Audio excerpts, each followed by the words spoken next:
Hello everyone, welcome back to my YouTube channel. আশা করি সবাই অনেক ভালো আছেন। আজকে আমি যে টপিক নিয়ে আলোচনা করবো সেটা হচ্ছে ম্যাক অপারেটিং সিস্টেমে কীভাবে আপনি কোনো একটা উইন্ডোজ বা অ্যাপ্লিকেশনকে সম্পূর্ণভাবে বন্ধ করবেন এবং যেটাকে বলা হচ্ছে মূলত কুইট করা। তো ভিডিওটি শেষ পর্যন্ত দেখলে আশা করছি বুঝতে পারবেন। আর চ্যানেল নতুন হয়ে থাকলে কিন্তু অবশ্যই সাবস্ক্রাইব করে দেবেন। তাহলে চলুন বেশি কথা না বাড়িয়ে ভিডিও শুরু করি। এখানে দেখতে পাচ্ছেন আমি কিন্তু একটা অ্যাপ্লিকেশন ওপেন করে রেখেছি।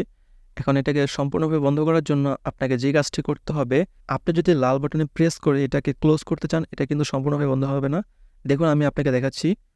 আমি লাল বাটনে ক্লিক করে এটাকে বন্ধ করে দিলাম, কিন্তু আপনি যদি সাফারি আইকনের নিচের দিকে তাকান তাহলে দেখতে পাবেন একটা ডট আইকন।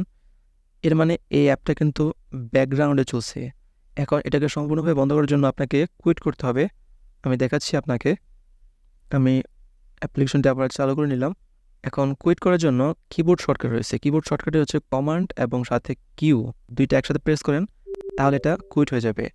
এখন এখানে দেখতে পাচ্ছেন সাফারি আইকনের নিচে কিন্তু কোনো ডট দেখাচ্ছে না, তার মানে এটা সম্পূর্ণভাবে বন্ধ হয়ে গেছে।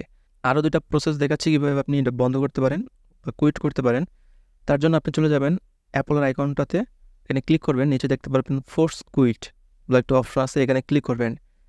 এখানে দেখতে পারবেন আপনার সমস্ত অ্যাপ্লিকেশনগুলো যেগুলো আপনি ব্যাকগ্রাউন্ডে চালু রেখেছেন, এবং বন্ধ করার জন্য জাস্ট যেটা বন্ধ করতে চাচ্ছেন ব্যাকগ্রাউন্ড অ্যাপ হিসেবে সেটার উপরে ক্লিক করবেন, দেন ফোর্স কুইট করলে কিন্তু হয়ে যাবে। এবং এটার কিবোর্ড শর্টকাট রয়েছে, সেটা হচ্ছে অপশন, কমান্ড এবং এসকেপ দিলেই জাস্ট এই পপ আপটা শো হবে। দেন আপনি এখান থেকে সিলেক্ট করবেন কোন অ্যাপ্লিকেশনটা আপনি বন্ধ করতে চাচ্ছেন। এই তো ছিল আজকের ভিডিও। যদি ভালো লাগে থাকে তাহলে অবশ্যই একটা লাইক দিবেন। আর দেখা হচ্ছে পরবর্তী কোনো একটা ভিডিওতে। সবাই ভালো থাকবেন।